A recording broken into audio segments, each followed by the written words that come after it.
Get autographed copies of New York Times bestselling author Cynthia Brian's books at www.starstyleradio.com. Get inspired and motivated to be your best self with Be the Star You Are, 99 gifts, and Be the Star You Are for teens. Buy cases at a deep discount to give away as gifts and premiums. Visit www.starstyleradio.com or call 925-377-STAR. 925-377-STAR.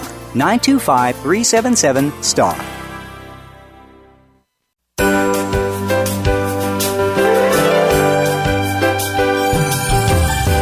Look among the stars. Do you have a plan for your life?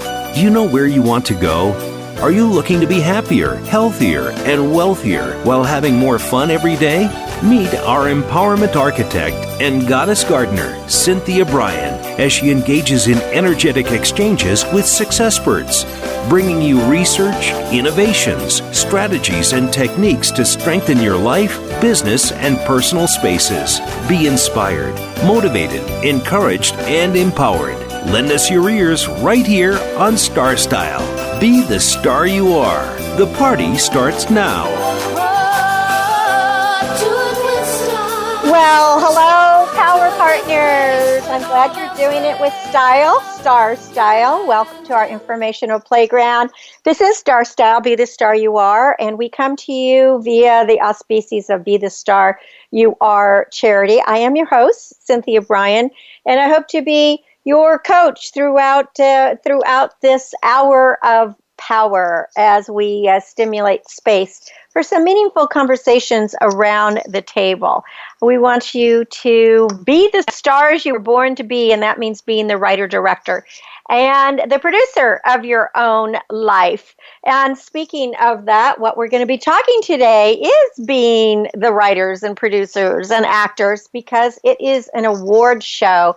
This is award seasons. We've had the Golden Globes, People's Choice, and now Screen Actors Guild Awards are coming up this coming Sunday, and then there'll be Grammys. Of course, that's for music, and of course, then the big daddy, the Oscars, the Academy Awards. So that's what I'm going to be talking to you about today, is all of this different award season, and what happens walking the red carpet, all that good stuff. But first of all, we have a miracle moment, which is brought to you by Be the Star You Are charity. Please visit the website bethestaryouare.org. Make a donation, keep our show on the air, keep us broadcasting positive messages.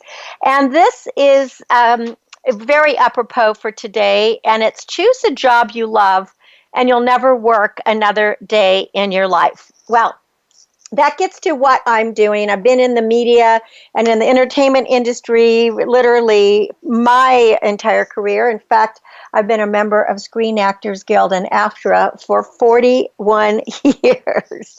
It's a really, really long time to be part of the union. And for the past 23 years, been able to vote in the Screen Actors Guild Awards. So it's the award season with all the glamour, the glitz, the best dresses, the sighs, the cries. And I don't know how many people watch the Golden Globes, but we definitely want you to watch the SAG Awards, which are going to be broadcast this Sunday with the 23rd Annual Screen Actors Guild Award presented by SAG-AFTRA. And it is produced by Avalon Harbor Entertainment. It'll be simulcast live on TNT and TBS Sunday, January 29th at 8 p.m. Eastern, 5 p.m.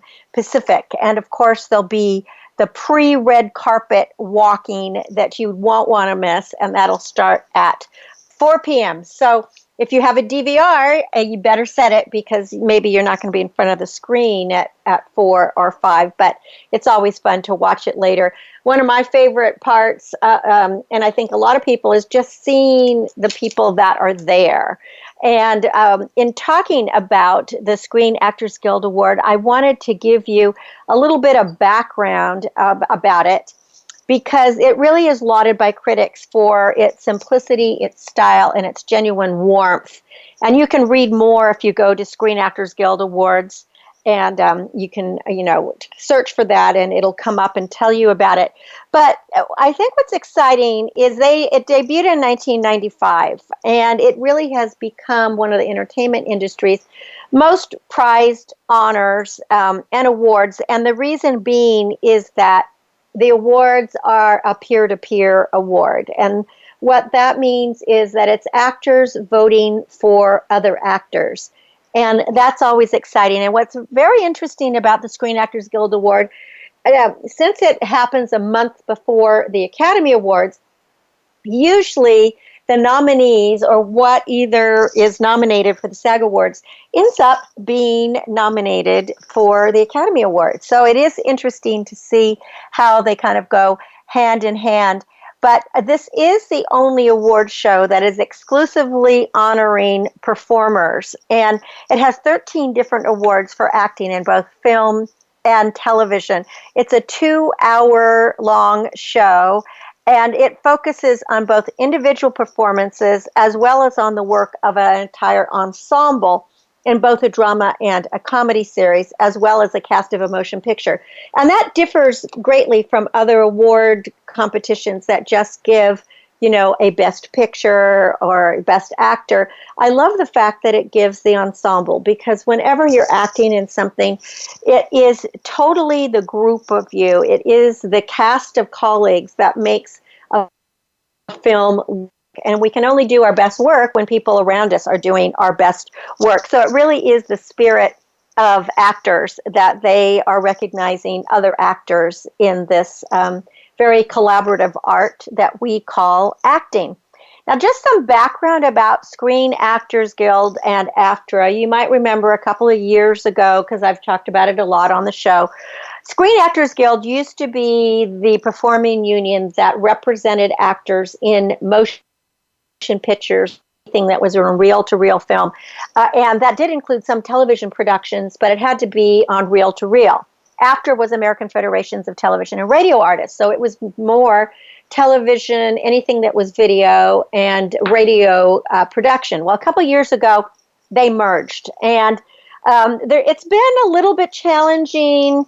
I love having the merger because now we have one strong union. But as an actor, it's a bit challenging knowing what contract you are under. And I have definitely faced some challenges and difficulties in working under the wrong contracts when you don't know that you are. You're hoping you're working under the right contract. But SAG-AFTRA represents more than 160,000 actors, announcers, broadcasters, dancers, DJs, and even some news writers and news editors, program hosts like this program, other recording actors and artists, stunt performers, voiceover artists. Those are the people, that you hear on any of like Finding Dory or any of the cartoons, or just even voiceover on commercials. And then other professionals. A lot of SAG-AFTRA members are the faces and voices that entertain and inform the world, and people, all over the world, and of course in America. Most of the performers are people that we just call character performers, or they're in the background and you probably wouldn't know their faces or wouldn't be able to know their names, but they work consistently. And then, of course, there's that 1% of the big stars that everybody knows who they are. SAG-AFTRA members, they work together, and they really try to secure strong protections for all media artists. And in that same spirit, the SAG Awards commends, they are honoring the outstanding performances by film and television stunt ensembles. Now, that's something new, too, is that the stunt people that do this work, these doubles, etc., they are absolutely amazing. I mean, if you've watched Game of Thrones, how crazy those stunts are, or Westworld, or some, there are so many different television shows, especially the ones that are more violent, and the stunt performers are really the heroes, I think, because the actors get the close-ups, but the stunt people are really doing these things. There's also a SAG Life Achievement Award that is presented to the established performer that fosters the highest ideals of the acting profession. And it's a tribute to the talents of the SAG-AFTRA membership. Now, Carol Burnett got it last year at the 22nd Annual Screen Actors Guild Award. And this year, it's going to be Lily Tomlin. And it's going to be presented by Jane Fonda and Dolly Parton. Now, I don't know if you have seen Grace and Frankie. That is such a fun, it's a new show this year that I just love. And interestingly enough, both Lily Tomlin and Jane Fonda, who star in it, they're co-stars, female stars of this show. They are both up for the Screen Actors Guild Award. So it'll be very interesting to see who ends up getting it. Now, the Screen Actors Guild Awards are also unique in the size of its voting body, because what happens is there's two randomly selected panels of 2,500 members that come from across the country, and they choose the nominees for television and motion pictures. Now, both Heather Brittany and I have been honored in the past to be part of this voting body, what people who nominate, and that's really that's pretty exciting when you get to nominate films that you see. I take it really, really seriously. In fact, my husband knows that at this time of the year, he probably won't see me a lot because I really do want to watch all the films and as many of the TV shows as I can, that as possible, so that I can make a very honest judgment of course, it's my preference, but I really don't just vote for somebody that I like. I really, really watch the shows. Now, television's a little bit harder because there are so many things to see. And in segment 2, we're going to tell you who's been nominated and, what we think about them, et cetera, and who we think. I'm going to tell you who I think are going to win the awards. But, of course, you never know until that envelope is opened.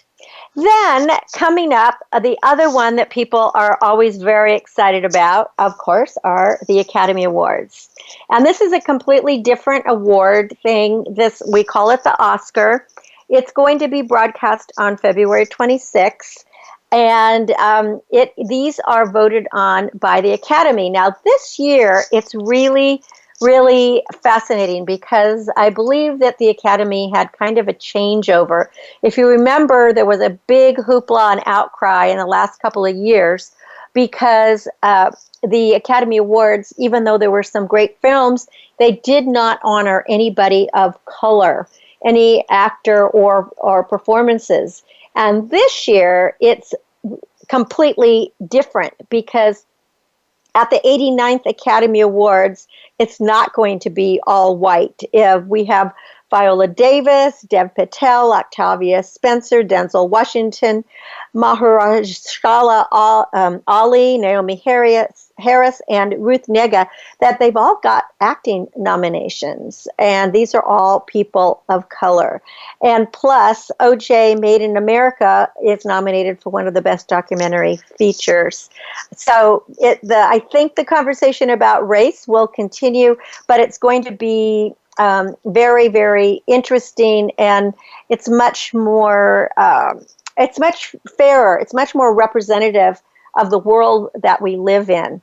So some of the movies that are going to be, or that have been nominated for the Academy Awards, interestingly enough, will they replicate what is nominated in the SAG Awards.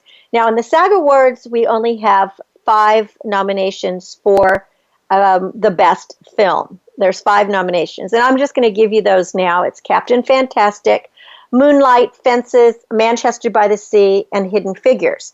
But in the Academy Awards, they can actually nominate 10, and that's something that's new in the last several years. This year, they nominated 9, and the 9 that they nominated were Moonlight, La La Land, Elle, Manchester by the Sea. Let's see, what was the other one? Arrival, Fences, Hawkshaw Ridge, Hell or High Water, and Hidden Figures. I don't know if I said that one already. But, and Lion.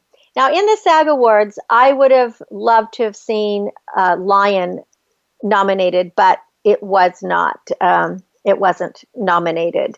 And I don't know if you saw Lion, but it was really, really, really good. So, in any case, we have Lion to me was really great. La La Land has had 14 nominations. And that's really, that's very amazing because it's a musical. Well, when we come back from break, we're going to talk more about the SAG Awards, the nominations, who's who, how they get nominated, the clothes, and all of that good stuff. So I'm Cynthia Brian. You're listening to Star Style, Be the Star You Are, and I will be back with you. Be the star you are. The star you are.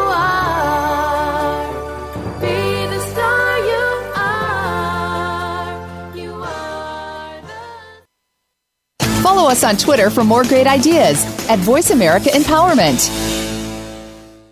Are you seeking a dynamo speaker for your meeting, conference, or organization? Internationally recognized keynote speaker and New York Times bestselling author and lifestyle coach, Cynthia Brian, will bring her energetic expertise, passionate professionalism, and ebullient personality to your event. Hailed as an expert in lifestyle, women's issues, self-help, personal balance, leadership, media, gardening, and interior design topics, Cynthia Brian is a popular empowerment keynote speaker around the world, lecturing to audiences of 100 to 5,000. For rates and bookings, call 925-377-STAR, 925-377-STAR, 925-377-STAR, and visit www.cynthiabrian.com. When you want the best, book Cynthia Brian, www.cynthiabrian.com. This business of show business is calling out to me. Get started acting or modeling with a consultation from media coach extraordinaire Cynthia Brian, who has guided entertainment careers for over 2 decades. Call 925-377-STAR or visit www.cynthiabrian.com. Pick up a copy of her award-winning book, The Business of Show Business, and start living your dreams today. Call 925-377-STAR, 925-377-STAR. Become our friend on Facebook. Post your thoughts about our shows and network on our timeline. Visit Facebook.com/Voice America. It's power time on Star Style. Be the star you are with your passion, purpose, and possibility producer, Cynthia Brian.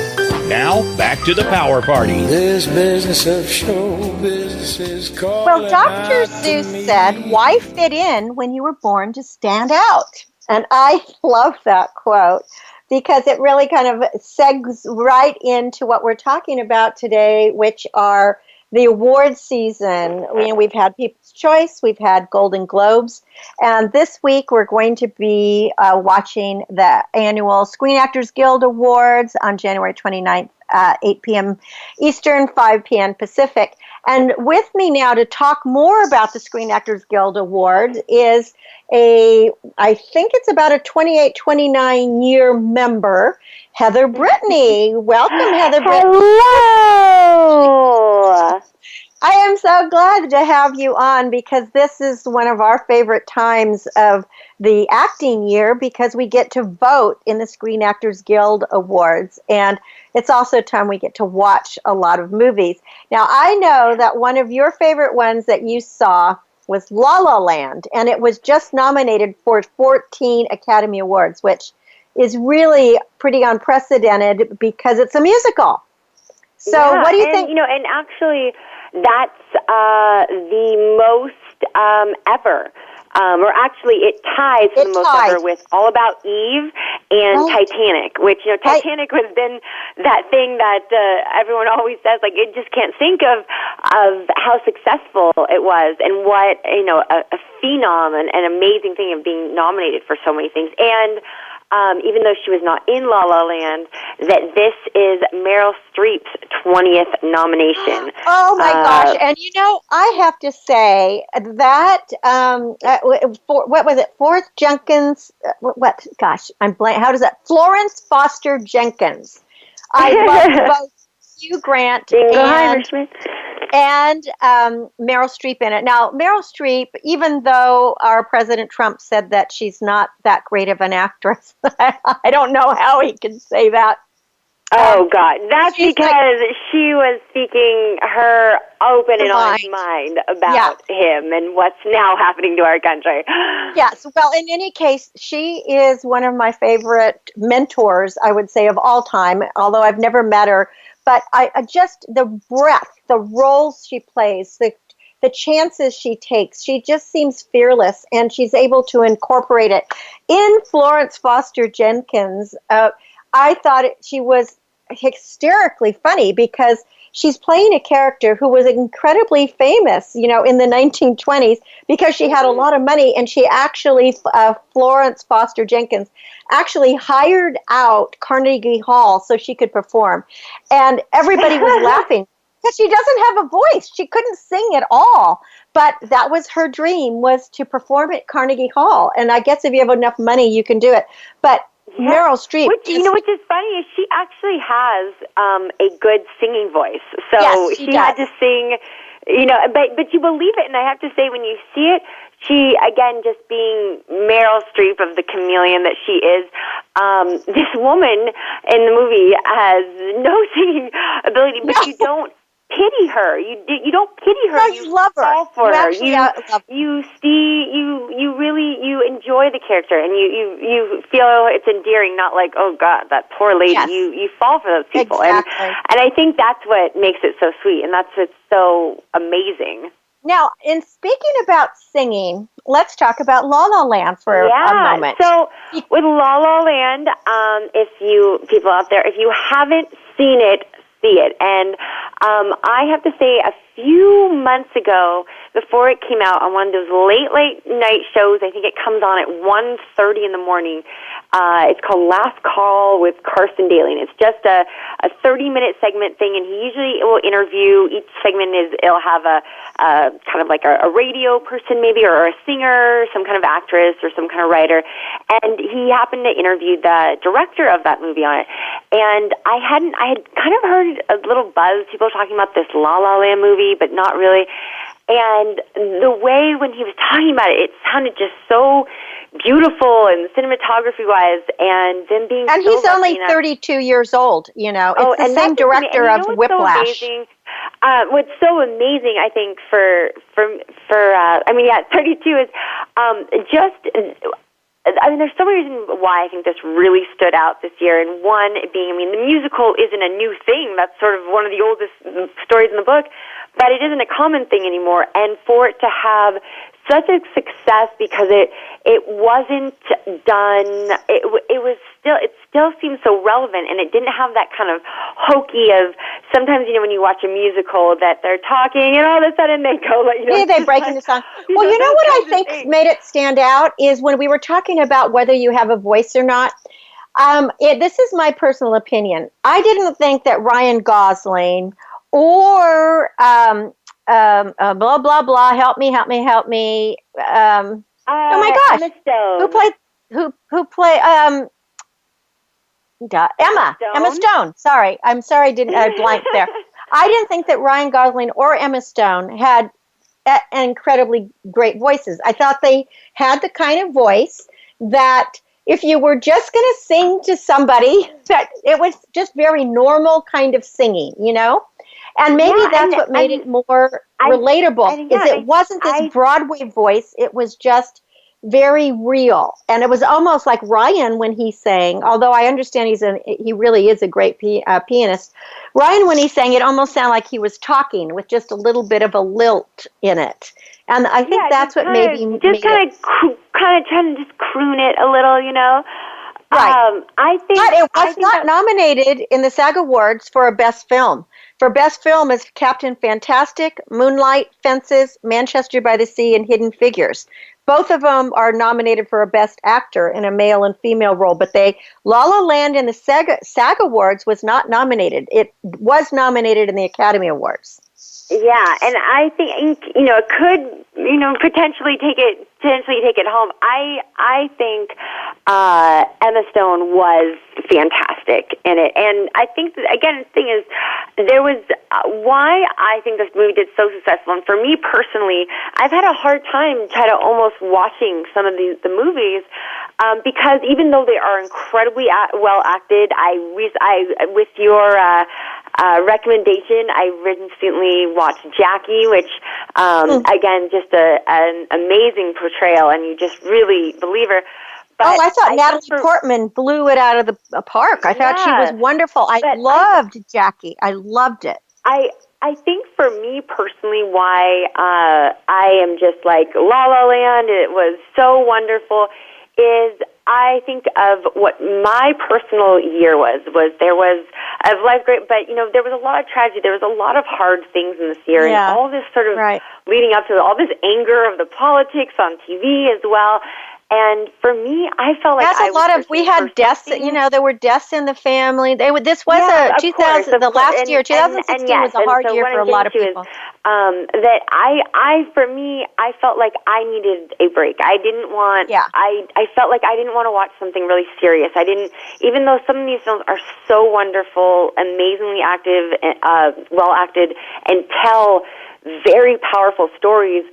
For me, I was just kind of in that thing of I really needed that movie escape. I needed that feel-good feeling, that just overall, I needed that what people, the wonder of movies is that a mental escape. And for me, when I saw La La Land, I was overcome with just this like joy, maybe I wanted to dance and I wanted to sing, and it's just a sweet tale, and I don't know how to, and it's not overly sweet, and it's just this that's cute, and it's a feel good feeling. And I remember I just felt really good. Sort of that thing is like, well, evidently it took the director. I guess he pitched it for 6 years. Yeah, I guess he pitched it for 6 years, and it wasn't until Whiplash, which did really well in 2014. Once that got made, then he was able to pitch La La Land because everybody kept turning it down. But isn't that the story? I love that, when you pitch and you pitch and you pitch and things get turned down, and then eventually it gets made, and then it starts winning all the awards, and you wonder how many studios or studio execs are going, oh my goodness, I could have been that I could have been the one that had it. And so let's talk about what we think is going to win. I don't know. Sure. And I just wanted to add just really quickly. Have you voted? I think from an acting standpoint too, I think for the Screen Actors Guild, I feel like La La Land really, I think as an actor, you understand that struggle and that they call it La La Land. It is this bubble thing, and the opening scene was, and also if you watch the Golden Globes, they kind of made a thing of it. But the opening scene that they shot that in Los Angeles on a freeway is just it's that thing I felt inspired, and I think that's the thing. So what I understand, they had to shut down 2 freeways for 2 days, and they had rehearsed for something like 6 weeks in a studio. But then when they got to the freeway, it fell apart, and they couldn't do the stuff. They couldn't do the stuff that they needed to do, and it was evidently rather challenging to get that all done in 2 days. Having both of us work in films, and we know what goes on behind the scenes and how tough it is and how many people. I mean, if anybody ever reads the credits, and you really should stay for the credits, you see there are hundreds of people that make a movie, hundreds, from the drivers and the caterers to the gaffers and the grips. And when you think it's just not the actors, the background people, there's the cars that have to be there. It's really a lot of work. But have you voted yet, Heather, or not yet? No, because I was tempted to. I'm going to vote either tomorrow morning or tonight. I think I might sneak Friday. in. I know you have to vote a big by fan recently of the binge watching. That's something when they send it to you, you kind of get hooked that you feel like, well, I only have one more show. And actually something I wanted to talk about with the binge watching, and something I binge watched the show, and the kind of whole binge watching joke and phenomenon started with Netflix and them releasing their whole seasons of things at one time, which just kind of changed things. But Stranger Things, I don't know if you've watched it yet, but it's phenomenal. And that little girl, her name is Millie Brown something. But she's going to get it's up for an award for ensemble. So is The Crown, so Best Downton Ensemble, Abbey, and I Game believe of Thrones. she is nominated for Best Female Actress. Millie Bobby Brown is her name. She is a young British actress.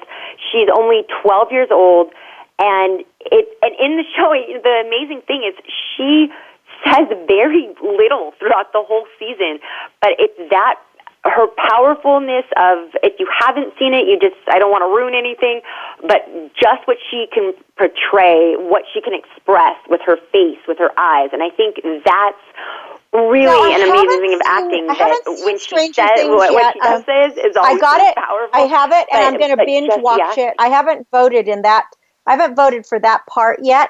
But how was Winona Ryder? Because what's interesting, female actor in a drama series, both Millie and Winona are nominated. So it's just kind of like Jane Fonda and Lily Tomlin. They're both nominated. With shows I will say Winona Ryder was fantastic in it, and it's great to see her again in things. And she is an ageless woman that looks exactly I've always the same loved her. Yeah, forever. But I'm just so blown away. I'm by Millie Brown, because it really is a lot of kids, and I'm just to think some of these kids are between 12 and 15, and the range to have already that comprehension of making it sounds so silly that acting is of just portraying life, but there is a very big difference between good and bad acting, and these kids are fantastic, and this young girl, I think she has a big career ahead of her.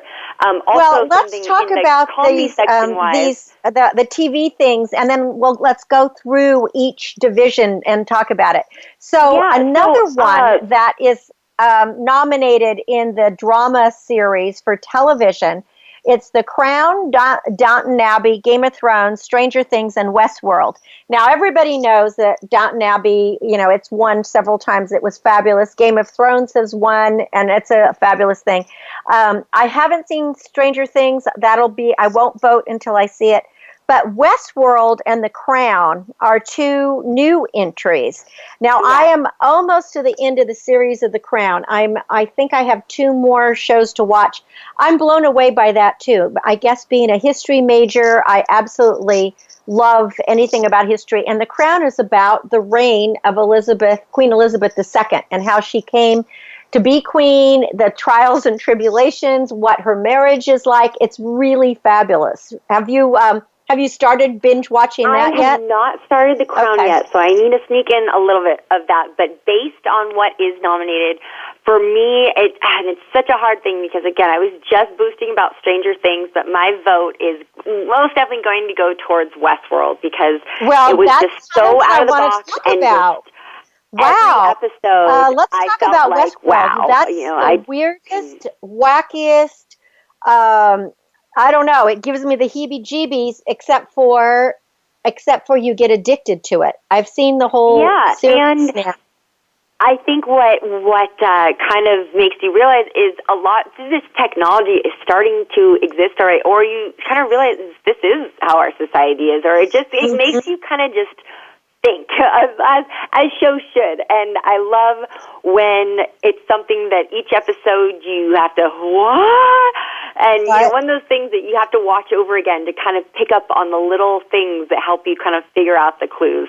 I love that. I was talking about earlier, I was talking about earlier in segment 1 about the stunts. And of course, Westworld, the stunt coordinator, the stunt people that's up for stunts as well. But I think what happened, after having seen the whole thing, I really did enjoy Westworld. But it's very violent, it's very sexual, and what the weird part for me that kind of scares me is what you're just saying, is that we're already there. It's like Westworld is a Disneyland for perverted adults. How else can I say it? For adults who want to... But the crazy thing is, but it really is a look at our society, because we already have video games where we kill people, where we take cars, where we, and all those kinds of things. We make war games. We have we make films that are violent. We watch these things for entertainment. We're watching a show and we're entertained by these horrific things. And that's what it's saying about our society is, as we're pointing, there's three fingers looking back. But now, when you're talking about the stunts, my vote for stunts is actually in a drama series. You've seen Westworld. When you're talking about the crazy things, the stunt-wise, though that show is just out of my stunt vote is actually going to go towards Game of Thrones, because that show is a very violent show, but that show just blows my mind when it comes to, I guess in a way, these reenactment, but just these carnage war scenes and that go down. I'm always blown away by that. So my vote is going to that. And if you've ever watched the credits, there are so many names that come down in the stunt department. Let's start at the top of the awards, and if you haven't seen everything and you haven't voted on it yet, we'll just pass. But Best Film. These are the 5 that are nominated: Captain Fantastic, Moonlight, Fences, Manchester by the Sea, and Hidden Figures. I have seen all of them.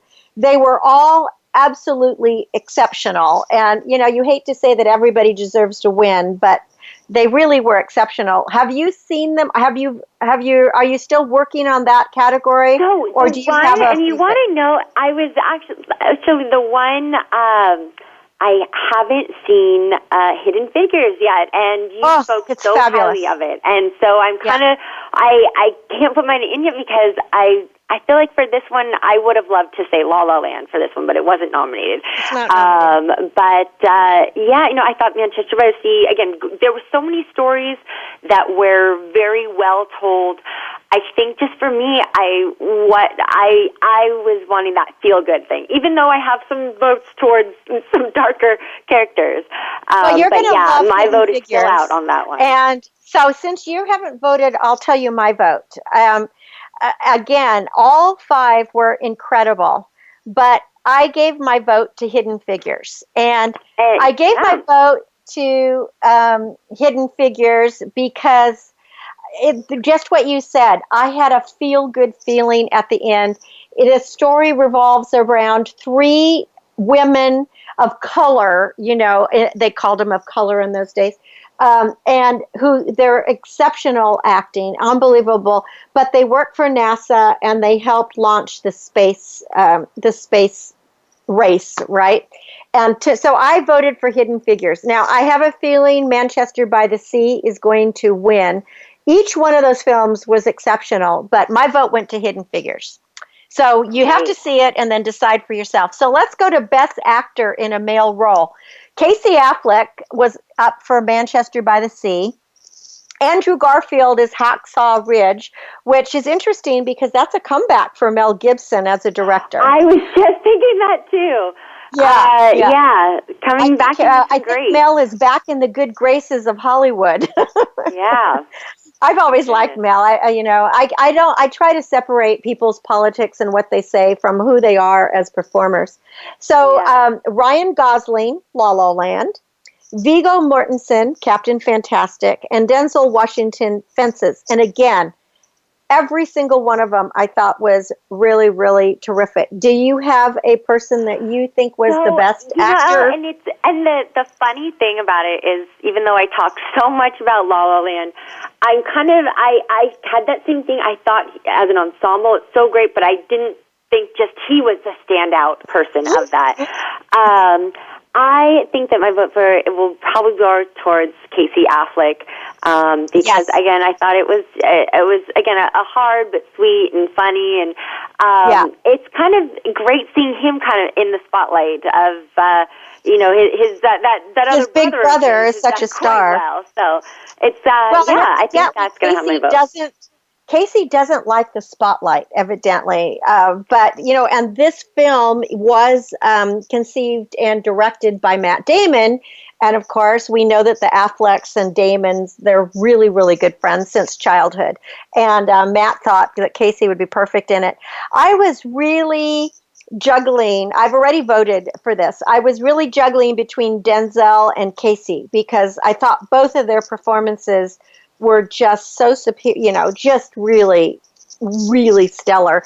But in the end, I voted for Casey. So I do think Casey's going to win, but you never know when this happens. Yeah. So let's go to Best Actor in a Female Role. And I want our listeners to listen to what we're saying. It's not Best Actress Award. It's Best Actor in a Female Role. So what was your thoughts here? What did you think? I guess I should.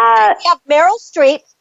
I didn't announce who's in it. Meryl Streep in Florence Foster Jenkins, Emily Blunt in The Girl on the Train, Natalie Portman in Jackie, Emma Stone in La La Land, and Amy Adams in Arrival. And I want to say something before you say something here. I don't know if you've seen Arrival or how many people. I am shocked that Arrival is even nominated for anything. To me, it was and that's so Arrival. I have to say, my vote's going to go to Emma Stone. And for Arrival, that movie, I was really surprised when we got it because I haven't seen it yet, and I need to because everyone so acclaimed it. But the preview, I was so amazed. It looked horrible to me, and I didn't think it had gotten any. It must have got great acclaim because it's nominated. But everyone's going on and on about it, and it just doesn't appeal to me. But La La Land, again, Emma Stone is who I'm voting for. I think Hollywood is in love with Amy Adams, and I really do like Amy in most things. This movie was like a wannabe Close Encounters of the Third Kind. It didn't hit its mark. I have no idea what character Amy was playing in this. I don't know why she's nominated, other than the fact that people love Amy. I don't know why Arrival is getting any attention. To me, that was one of the worst movies of the year. Yeah. But let's talk about each of the movies. Okay, I've already said I loved Meryl Streep in Florence Foster Jenkins. She was amazing. Emily Blunt in The Girl on the Train. The Girl on the Train is so much better than the book, and it's kind of a very dark, twisted story, but I thought Emily was amazing. It really did a great job. I adored Natalie Portman in Jackie. I'm having, to me, she was the best portrayal of Jackie Kennedy that I've seen so far. Emma Stone was darling in La La Land. I fell in love with Emma Stone when she did The Help. That was kind of the first time I made recognition of her, and I really loved her. Okay, Amy Adams is out. But for me, I have to say my vote was between Meryl and Natalie in this one because I just thought they really kind of took it away, and I voted for Natalie. Awesome. I thought Natalie was great. And I must say, how intimidating must it be, intimidating and awesome to be nominated against Meryl Streep. I wanted to an amazing thing to say. Yeah, I was nominated. I was in the same up for an award against the infamous Meryl Streep, but knowing that this acting god is against you, like, oh gosh, So yeah, exactly. So okay, so you're going to vote for Emma, and I already voted for Natalie, and I do think that Emma's probably going to win. I would love to see Meryl win for her this because then that would put her ahead of anybody who's ever won, because I think Katharine Hepburn has the most wins, or they might be tied, but I'd love to see Meryl win, but I do think that Natalie edged her out a little bit. So, male actor in a supporting role. Now, the Moonlight is nominated, and that's Maher, I can't even pronounce his name, Mahershala Ali. I didn't like Moonlight at all. It got a lot of, it was just too dark and too violent and too streetwise, I guess. And like you said, I needed something light. I needed a little lighter. Jeff Bridges, Hell or High Water. I always loved Jeff Bridges. Hugh Grant in Florence Foster Jenkins. I thought he was adorable. Lucas Hedges in Manchester by the Sea. And Dev Patel in Lion. Well, I was crazy about Lion, crazy about it.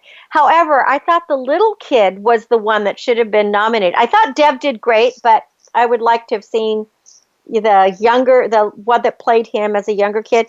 So my vote on this one went with Hugh Grant. I think Hugh Grant I think Hugh Grant has just totally come of age, and he just played this so delicately and so lovely that, I don't know, I fell in love with him in this movie. So I voted Hugh Grant. My vote is actually, I can't pronounce his name, but Mahershala Ali from Moonlight, even though that was kind of on the other spectrum of what I was talking about.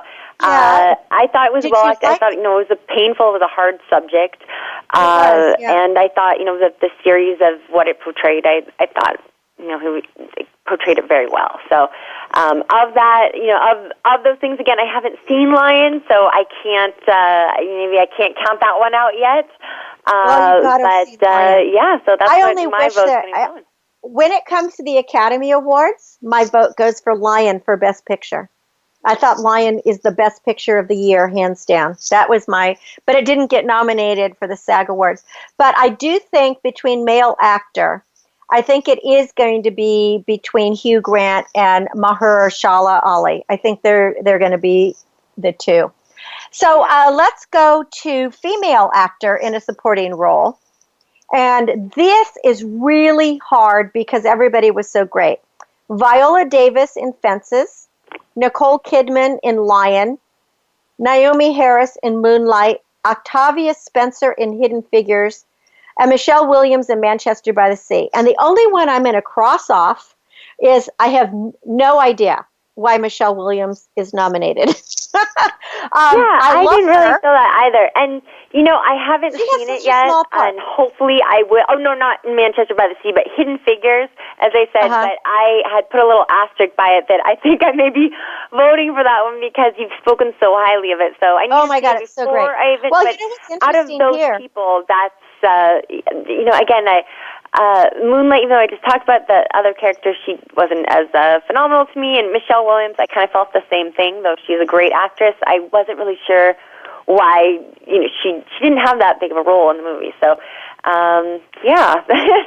Hidden Figures. Well, I think what's very fascinating about the female actor in a supporting role nomination is we have 3 women of color that are nominated: Viola Davis, Naomi Harris, and Octavia Spencer.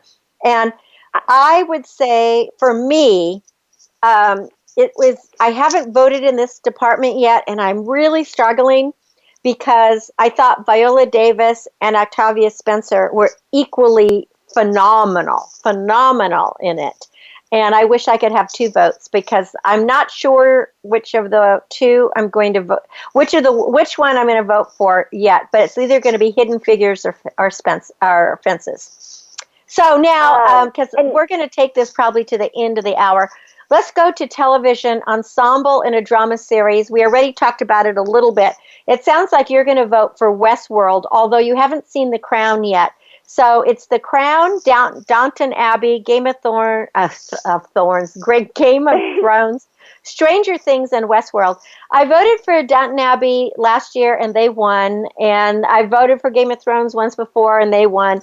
This year, I think, as I did really like Westworld, but I really like The Crown better because it's more my style. I'm voting for The Crown. And you're voting for Westworld? I am voting for Westworld. Yeah, and you know what? Downton Abbey might take it again, even though it hasn't been on it. And I don't know. I just wanted to touch real quick when you had brought up about Octavia Davis, that as you remember for last year's Oscar Awards, there was a big thing. There was the hashtag Oscars So White. Right. That there was no African American nominated actors, and this year has been a complete reversal. That it's fantastic. Movies like Lion, Moonlight, Loving. I think there is like 7 actors, and this year there's really a lot of diversity, and so now I think it's showing a lot more inclusion and showing that it makes a difference of what a year can make, and really expressing what our country and our all the difference and diversity really reflects now. So I think that's fantastic. I think what happened too, it was such an outcry last year with the Academy Awards and even the SAG Awards. The SAG Awards did have a couple winners or nominations in that was more diverse, but the Academy Awards was white. And this year it really reflects the country because, we have different nationalities that are represented. And that's the way it really should be. It should be. It really should be. But I think the president of the Academy reached out and said, hey, we got to change things up. So in a dramatic series for Best Actor, there is, I love the show This Is Us. Sterling Brown is up as an actor. Peter Dinklage, he's been up for a couple of years, Game of Thrones. He's fantastic. John Lithgow is The Crown, and oh my gosh, is he good. Oh, he is so... No, he's really... I'm going to have to binge it tonight. You will, because you actually believe that he is the prime minister. You just think he's Churchill. You can't help it. And I know that you liked, or you have liked in the past, Mr. Robot. So Rami Malek is I can say hands down, unless John Lithgow wins me over tonight, Rami Malek, however, that is going to have my vote because. Well, what about Kevin Spacey, House of Cards? Because oh my God, he's so good. And I have voted for Kevin Spacey in previous years because I think he's a phenomenal actor, and I think he's fantastic and just horrifyingly good in that show. But and I believe he has even won in the past. But now that there is some newer entries, and I think I've been exposed to some other shows and some other actors. Not to take anything away from his credibility, he is still fantastic in that show. Rami Malek, Mr. Robot is. I just did that. One of those shows you really have to sit and watch the show and maybe watch it again because it's one of those little hidden things you got to pick up on. And he's just a phenomenal actor. And I was unaware of him I found him to be a phenomenal actor, but I was not. I didn't love the show. Yeah, and that was hard for me. I really tried. I could only watch a couple of them, and I thought I gave up on it. There's some shows you just give up on. But he is a great actor. But I think I haven't voted in this one yet because I'm still trying to watch all of them. I've finished House of Cards. I've finished Game of Thrones. I've finished This Is Us. I loved it, This Is Us. But I love I love Peter Dinklage, but I voted for him before. I think I'm going to vote for John Lithgow this year because he was just so great. And then getting to female actor in a drama series, you've already stated you're going for Millie Bobby Brown in Stranger Things, and I am going to binge that because we have to vote by Friday. So I have to binge that because I haven't voted yet, and so I have not made my choice. But the other nominees are Clay Foy in The Crown, and she's amazing. Thandie Newton, she's amazing, and she's another person of color in Westworld. Oh my gosh, she was amazing in the show. She's amazing. Yes, I mean, and these are the things you almost feel like, oh, can't you pick two? Exactly. And then, of course, Winona Ryder is Stranger Things, and then Robin Wright, House of Cards. And Robin Wright is so good. Between her and Kevin Spacey, they're just scary. Know what's so funny to me is that Robin Wright is Jen A from Forrest Gump, and she was Princess Buttercup in, what is that? Oh, God, I'm forgetting the movie. But anyways, this movie that I can't think of at the moment. Well, it doesn't matter, but the fact is that she's I always just think of her as Jenny from Forrest Gump, and she in House of Cards is so good, but so bad. And speaking of Jenny from Forrest Gump, we should, I don't know if we've ever talked about this on the show, but I think it's a fascinating thing, is that you actually auditioned to play Little Jenny, and you got right to the very end, and you almost got the part. I don't remember how old you were, but you were a little girl, maybe 6. I don't know if we'd say I almost got the part, but at least I made some callbacks, and that's really exciting. Callbacks. And I totally remember the line.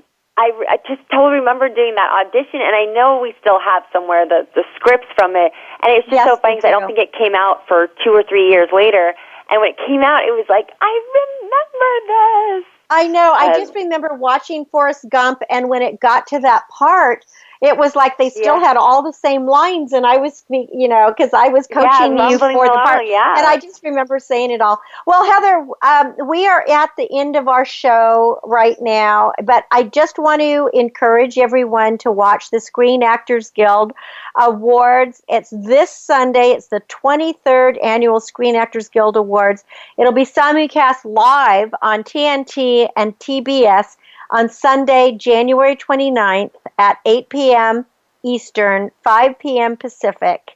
And then, don't forget, the Grammys will be coming up on February 12th, and then the Academy Awards, known as the Oscars, on February 26th. Maybe we'll do another show about all of these. So just set your DVRs or get in front of your screen and get ready for fun and watching the red carpet.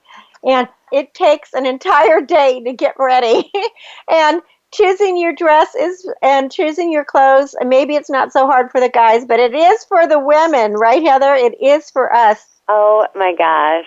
And it's been always so fun to be a part of it. So I just want to thank all of you for being great listeners, allowing me into your life every week. Make sure you are tuned to Star Style, Be the Star You Are, every Wednesday, 4 to 5 p.m. Pacific. We are live. If you'd like to make a donation to Be the Star You Are charity to keep us on the air, go to BeTheStarYouAre.org. You can use PayPal. They don't charge any fees. It's awesome. And we'll be able to continue this broadcasting. I hope you were encouraged, inspired, and mostly amused and entertained today, and that you will watch the awards on Sunday. And until then, remember, imagine your dreams as if they already exist, speak as if they already exist, and act as if they already exist, because love always wins, kindness always prevails, and smiles will keep us happy. My name is Cynthia Brian, and I'm Heather Brittany. And this is Star Style, Be the Star You Are. I thank you, encourage you, go out into the world and be the star you are. Dream, create, inspire, make a difference, and make this year the best year ever. I'll talk to you next week, and watch the awards on Sunday. Be the star you are. The star you are. Be the star you are. You are the star. It's been a pleasure bringing you our life-changing program, Star Style, Be the Star You Are. We have you on our radar, as it's our goal to inspire, inform, entertain, and motivate you to be the star you were born to be. For more information, visit starstyleradio.com. And to make a donation to the charity, go to BeTheStarYouAre.org. Ignite the flame that burns brightly within. Take charge of your life and coach yourself to success with our dynamic host and empowerment architect, Cynthia Brian, every Wednesday at 4 p.m. Pacific Time, 7 p.m. Eastern Time, right here on the Voice America Empowerment Channel for another serving of champagne for the spirit and a power boost to live with Star Style. Until we celebrate together next week, be the star you are. Keep caring, keep caring, keep loving.